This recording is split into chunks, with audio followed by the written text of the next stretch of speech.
और बच्चों, आप लोग कैसे हैं? मैं आशा करता हूँ कि आप सभी लोग कुशल होंगे। आप सभी लोगों का यूट्यूब फ्री क्लासेस में हार्दिक अभिनंदन है। जैसा कि मालूम है होगा कि मैं आपको इस समय श्रद्धा मनु प्रसंग को समझा रहा हूँ।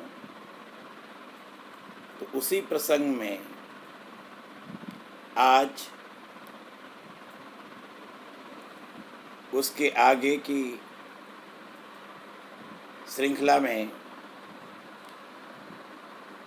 मनु जो है श्रद्धा मनु से क्या कहती है।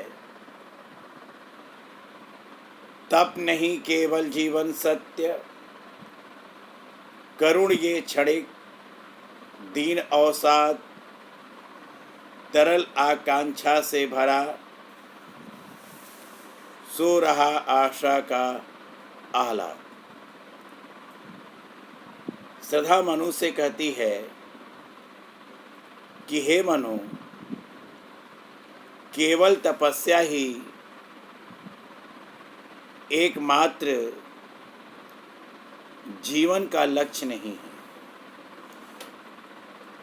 कि केवल तपस्या ही जीवन की सच्चाई नहीं है, या केवल तपस्या ही एकमात्र लक्ष्य नहीं है। अर्थात जीवन में तपस्या के अतिरिक्त भोग का भी स्थान होता है, कि जीवन में तपस्या के अतिरिक्त भोग का भी स्थान होता है, किंतु तुम इस बात को पूरी तरह से भूल गए। तरल आकांक्षा से भरा, सो रहा आशा का आह्लाद। तुम्हारे मन में, तुम्हारे जो मन में जो ये दुख का भाव है, ये एक क्षणिक है। तुम्हें ये ज्ञात होना चाहिए कि तुम्हारे हृदय में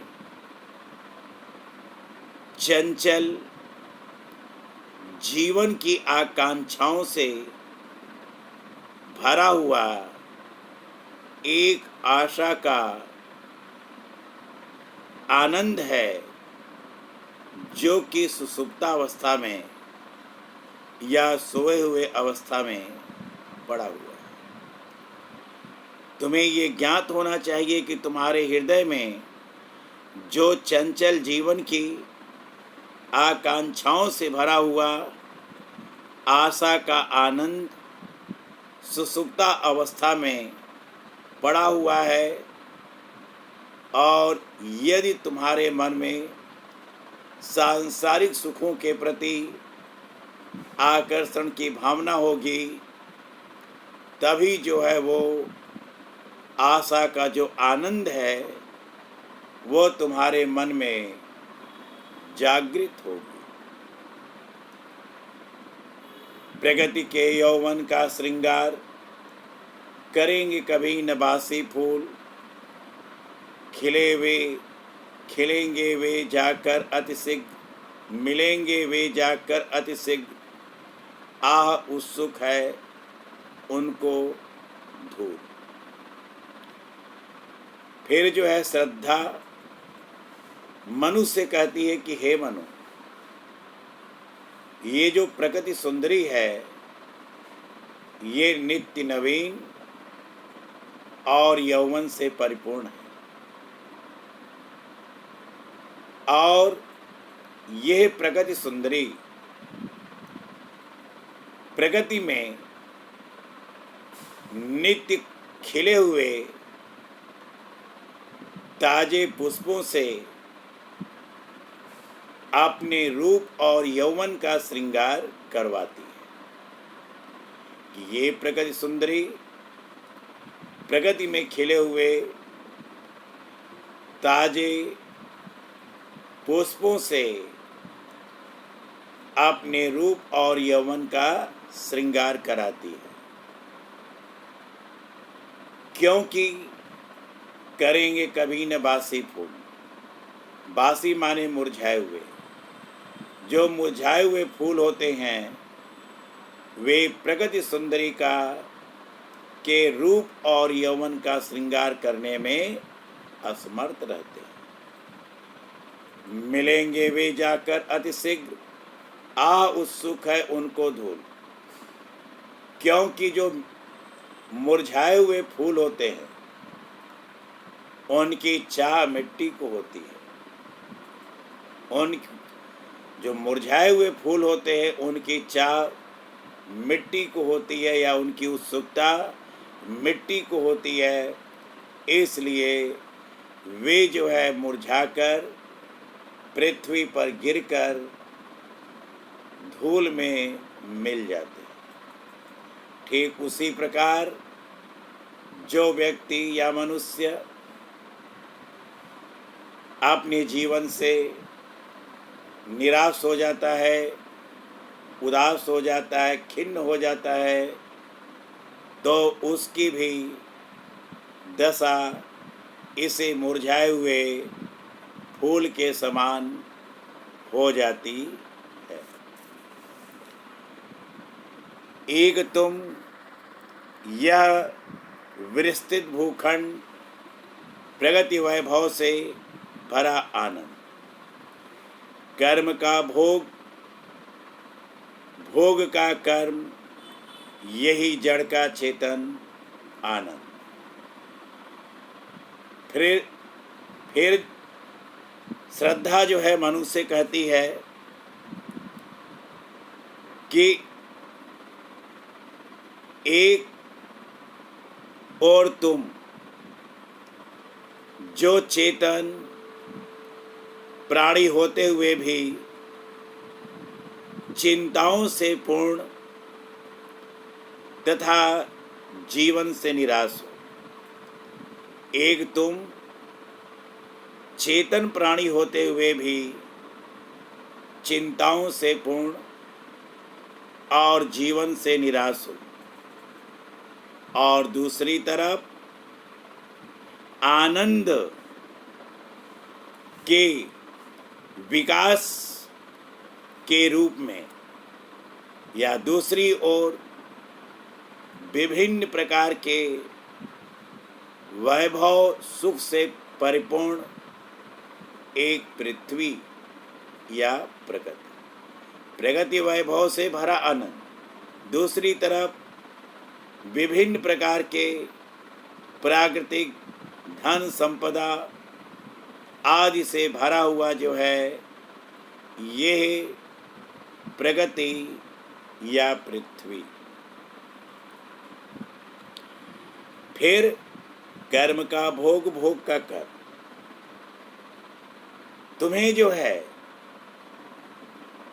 कर्म करते हुए विभिन्न प्रकार के वस्तुओं का उपभोग करना चाहिए। गति क्या है कि कर्म करते हुए तुम्हें जो है विभिन्न प्रकार के वस्तुओं का उपभोग करना चाहिए, और आगे उपभोग करने के लिए तुम्हें निरंतर प्रयत्न करना चाहिए।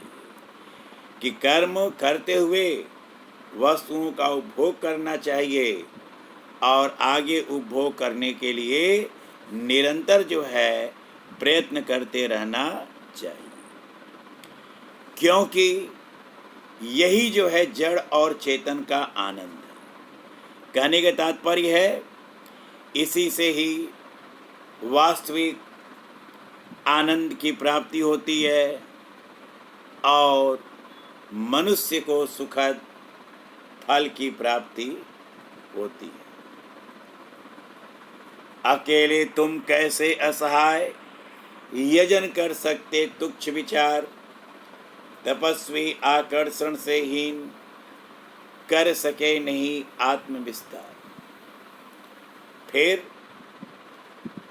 श्रद्धा जो है मनु से कहती है कि हे मनु, तुम इस प्रकार अकेले रहकर असहायता पूर्वक तुम यज्ञ जो है कैसे कर सकते हो। क्या कहती है कि हे मनु, तुम जो है इस प्रकार अकेले रहकर असहायता पूर्वक यज्ञ कैसे कर सकते हो, क्योंकि यज्ञ के लिए एक सहचारिणी की आवश्यकता होती है। इसलिए अकेले रहकर यज्ञ करने की जो तुम्हारे अंदर ये भावना है, ये एक तुच्छ विचार है। तपस्वी आकर्षण से हीन, कर सके नहीं आत्म विस्तार। हे तपस्वी, तुम जो है आकर्षण से हीन होने के कारण, सांसारिक सुखों से विरक्त होने के कारण या आकर्षण से हीन होने के कारण, क्या कि हे तपस्वी, तुम आकर्षण से हीन होने के कारण या सांसारिक सुखों से दूर रहने के कारण अपने जीवन का जो है विस्तार नहीं कर सके हो। इसलिए जब तुम्हारे जीवन में आकर्षण उत्पन्न करने वाली कोई जो है वस्तु होगी, तभी तुम्हारे जीवन का विकास हो सकता है, तभी जो है तुम्हारे जीवन का विकास हो सकता है। फिर मनुष्य क्या कहती है, समर्पण लो सेवा का सार, ये संस्कृति, ये सजल संस्कृति का ये पतवार, आज से ये जीवन उत्सर्ग, इसी पद तल में विगत विकार। फिर जो है श्रद्धा जो है मनु से क्या कहती है कि हे मनु या हे तपस्वी, मैं स्वयं को तुम्हारे लिए समर्पित करती हूँ। कि हे मनु या हे तपस्वी, मैं स्वयं को तुम्हारे लिए समर्पित करती हूँ, और मेरा ये जो समर्पण है ये सेवा का सार होगा। कि जो मेरा ये समर्पण है या समर्पण की भावना है, ये सेवा का सार होगा। मैं तुम्हारी जीवन संगिनी बन करके, मैं तुम्हारी जीवन संगिनी बन करके तुम्हारी सेवा करूँगी, और तुम्हारी जीवन जो रूपी नौका है, तुम्हारी जो जीवन रूपी नौका की आनंदमयी सृष्टि सागर में आगे बढ़ने तथा सही दिशा में ले जाने के लिए मैं पतवार के समान काम करूँगा। कि सजल संतृप्ति का ये पतवार, कि जो संसार रूपी जो सागर है, ये तुम्हें, जो मेरी जो साथ है, वो तुम्हें संसार रूपी सागर से पार उतारने के लिए एक पतवार का काम करेगी। कहने का अभिप्राय ये है कि तुम्हारी जीवन रूपी नौका को आनंदमयी सृष्टि सागर से आगे बढ़ाने तथा सही दिशा देने में मैं पतवार के समान काम करूँगी। आज से ये जीवन उत्सर्ग इसी पद्दल में विगत विकार। मैं जो है लोभ ईर्ष्या द्वेष विकार, लोभ ईर्ष्या द्वेष आदि विकारों से रहित होकर के मैं अपने जीवन को तुम्हें समर्पित करती हूँ। आज से ये जीवन उत्सर्ग कि मैं लोभ ईर्ष्या मोह माया आदि से रहित होकर के आज से ही मैं तुम्हें अपना जीवन समर्पित करती हूँ। फिर क्या कहती है? बनो संस्कृति के मूल रहस्य, तुम्ही से फैलेगी यह बेल, विश्व भर सौरभ से भर जाए, सुमन के खेलो सुंदर खेल। फिर श्रद्धा जो है मनुष्य कहती है कि हे तपस्वी, मुझ जीवन संगिनी को पा करके तुम इस सृष्टि के मूल रहस्य बनो। मुझ जीवन संगिनी को पा करके तुम इस सृष्टि के मूल रहस्य बनो। इस सृष्टि जो ये सृष्टि रूपी बेल है जो कि सूख गई है, कि सृष्टि रूपी बेल जो कि सूख गई है, उसे क्या करना आपको? तुम्हारे द्वारा ही पुनः विकसित होगी या फलेगी। कि सृष्टि रूपी जो बेल है जो कि सूख गई है, ये तुम्हारे ही द्वारा पुनः जो है बढ़ेगी या विकसित होगी। अर्थात तुमसे ही सृष्टि का जो है क्रम आगे की ओर बढ़ेगा। और फिर क्या कहती है? विश्व भर सौरभ से भर जाए, सुमन से खेलो सुंदर खेल। फिर जो है श्रद्धा मनुष्य कहती है कि तुम फूल के समान सुंदर खेल खेलो। जिस प्रकार फूल स्वयं जो है खिल करके सारे वातावरण को सुगंधित कर देता है, ठीक उसी प्रकार तुम भी अपने जीवन को विकसित करो ताकि तुम्हारे यश से सारा संसार आलोकित हो जाए, ताकि तुम्हारे यश या कीर्ति से सारा संसार आलोकित हो जाए। फिर और ये क्या तुम सुनते नहीं विधाता का ये वरदान, शक्तिशाली हो विजयी बनो, विश्व में गूंज रहा जयगा। फिर सदा मनुष्य क्या कहती है?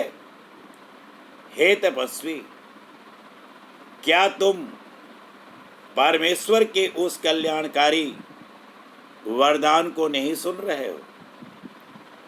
हे मनु, क्या तुम परमेश्वर के उस कल्याणकारी वरदान को नहीं सुन रहे हो? वरदान ये है कि शक्तिशाली बन करके विजय प्राप्त करो। क्या वरदान क्या है? कि शक्तिशाली बन करके विजय प्राप्त करो या विजयी बनो। तात्पर्य ये है कि निराशावादी और कायर न रह करके वीर बनो, और तब विश्व में तुम्हारा जय जय जय जय गान है वो चारों तरफ गूंजेगा। कि तब जाकर के संसार में तुम्हारी जो जय जयकार की भावना है, जय जयकार की जो गूंज है या आवाज़ है, वो चारों तरफ गूंजेगा। फिर फिर जो है श्रद्धा जो मनु से क्या कहती है? शक्ति के विद्युत कण जो व्यस्त विकल बिखरे हों, निरुपाय समन्वय उसका करे समस्त विजयनी मानवता हो जाए। फिर जो है श्रद्धा जो है मनु से क्या कहती है कि प्रलय में सृष्टि का नाश हो गया है, परंतु इसमें निराश नहीं होना चाहिए कि प्रलय में सृष्टि का जो है नाश हो गया, परंतु जो है इससे निराश नहीं होना चाहिए, क्योंकि दुख जीवन में आते हैं, पर उनसे हार मान करके हमें बैठना नहीं चाहिए। दुख के पश्चात सुख जो है निश्चित रूप से आता है। इसलिए शक्ति के विद्युत कण के समान जो मानव शक्ति निरुपाय होकर अर्थात उपाय से रहित होकर के और व्याकुलता से परिपूर्ण होकर के चारों तरफ बिखर गए, कि विद्युत कण के समान जो मानव शक्ति उपाय से रहित होकर व्याकुल होकर चारों तरफ फैल गए हैं या बिखर गए हैं, जिनके कारण तुम उपायहीन हो गए हो, अर्थात अपना विकास नहीं कर पा रहे। उनका पुनः समन्वय उनको उसका करो समस्त, उनका पुनः समन्वय करो, उनका पुनः समन्वय करो तथा उनका समुचित उपयोग करो। पहले इकट्ठा करना है, समन्वय करना है, फिर उसका क्या करना है? उपयोग करना। ऐसा करने से इस विनाश पर मानवता की विजय सुनिश्चित होगी और मानवता मनुष्य के विजय की जय जयकार चारों तरफ होने लगेगी या गूंजने लगेगी। और यहीं पर श्रद्धा मनु का जो प्रसंग है समाप्त हो जाता है। धन्यवाद। यदि आपको ये श्रद्धा मनु प्रसंग अच्छा लगा हो तो आप लाइक एवं सब्सक्राइब करना मत भूलिए। जय हिंद। धन्यवाद।